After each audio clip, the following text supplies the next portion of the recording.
Shubhangi madam, रंगभूमीवर इतक्या वर्षांनी परतताना मनात नक्की काय भावना आहे? आनंद. मालिकेत किंवा लेखनात व्यस्त असल्यामुळे रंगभूमीकडे दुर्लक्ष केल्याची भावना मनात होती का? नाही, अग्रक्रम असतात आयुष्यामध्ये, तर स्थैर्य मिळण्यासाठी मला बाकी कामं करायची आवश्यकता होती, म्हणून ते मी केलं. आणि नाटक माझ्या आनंदासाठी आहे.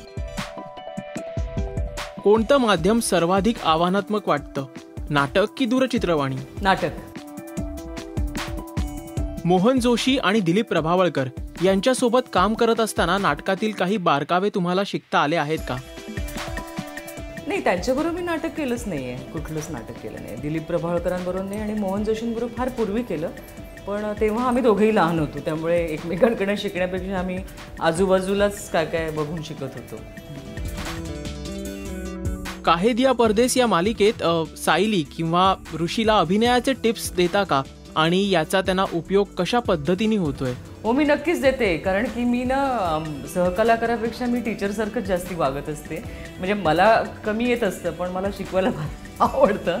पण ऋषी आणि सायलीला मी खूप टिप्स दिल्या सुरुवातीपासून, आणि ती फार मुलं अतिशय गुणी आहेत आणि आज्ञाधारक आहेत, आणि त्यांनी खूप माझ्या टिप्सचा वापर केला. ऋषी तर अजूनही मला विचारत असतो बरेचदा, आणि त्याचं माझं फार कमी काम एकत्र असतं, पण त्याचे काही सीन्स झाल्यावर तो मला विचारतो, तुम्ही बघितलेत का? आणि डेफिनेटली त्यांना जेवढं शिकायचं असेल ते शिकतात. एक रंगकर्मी म्हणून प्रशांत दामलेंसोबत काम करण्याचा अनुभव समृद्ध करणारा आहे असं तुम्हाला वाटतं का? हो हो, नक्कीच नक्कीच आहे, कारण की रंगभूमी ही एक अशी जादुई अशी जागा आहे. त्याच्या इंच आणि इंचावर हुकूमत असलेला तो नट आहे, त्यामुळे त्याला एका प्रयोगाची नस ओळखता येते, प्रेक्षकांची नस ओळखता येते, आणि प्रयोग सतत कसा फुलत ठेवणं ही हातोटी आहे त्याची. आणि हे कधीकधी आम्ही कितीही वर्ष काम केलेलं असलं, अभिनयाची सवय असली, सराव असला, तरी पण या गोष्टी कधीकधी मिस होऊ शकतात. त्यामुळे त्याचा याच्यात फारच मोठा मोलाचा सल्ला मिळतो, आणि अगदीच त्याच्या पावलावर पाऊल टाकून आम्ही जाण्याचा प्रयत्न करत असतो. साखर खाल्लेला माणूस या नाटकातील एक असा फॅक्टर जो तुम्हाला सर्वात चॅलेंजिंग वाटतो? त्यातला फॅक्टर हाच आहे की तो हसत खेळत एक फार सुंदर संदेश आणि अगदी महत्त्वाचा संदेश आपण देतोय.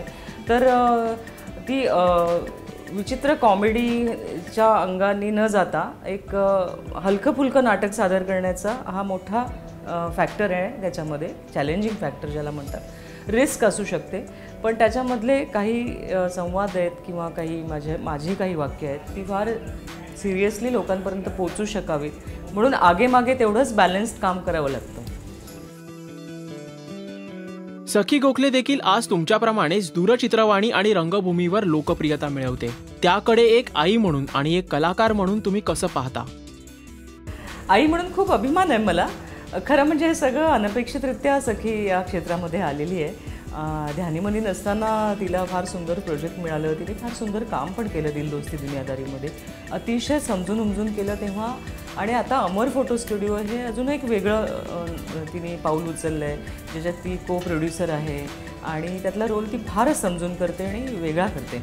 त्याचा मला फार आनंद आहे. कलाकार म्हणून मला वाटतं की निदान तिला एवढं तरी कळते की दोन भूमिका वेगळ्या असतात.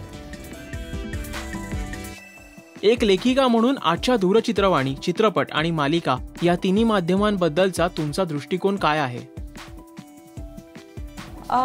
मला कौतुक वाटतं त्या लेखकांचं सगळ्यांचं, कारण की इतकं सातत्याने लिखाण करायचं, वर्षभर किंवा 2 वर्ष किंवा 3 वर्ष चालणाऱ्या मालिकेचं नक्कीच वाटतं.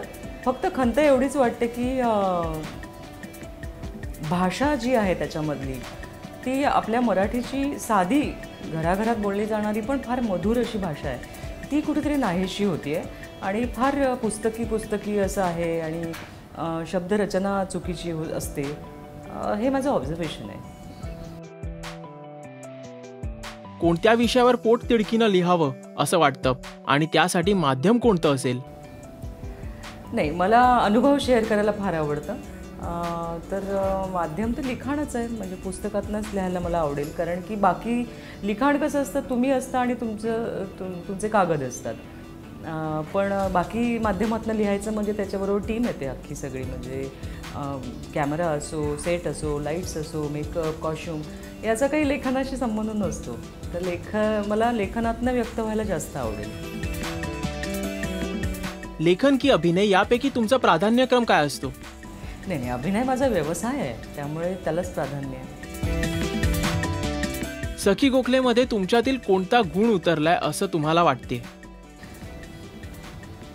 अजून तरी काही कळत नाही, कारण लहान आहे ती मुलगी आणि माझ्यापेक्षा संपूर्णपणे वेगळ्या स्वभावाची ती आहे. त्यामुळे तिने माझा कुठला गुण उचलला आहे खरंच माहिती नाही मला. शुभांगी मॅडम, आता शेवटचा प्रश्न, आणि तो म्हणजे यानंतरचं आपलं या माध्यमात उद्दिष्ट किंवा मनोरंजन क्षेत्रात करायचा काय मानस असणार आहे? छान, अजून एक फार सुंदर नाटक, अजून एक नाटक करायचं आहे मला. खूप खूप चांगलं नाटक, म्हणजे अजून पॉइग्नंट असं, म्हणजे आता चंदू कुलकर्णी हा दिग्दर्शक मला मिळाला तर त्याचं एखादं अजून सुंदर नाटक मला करायला खूप आवडेल.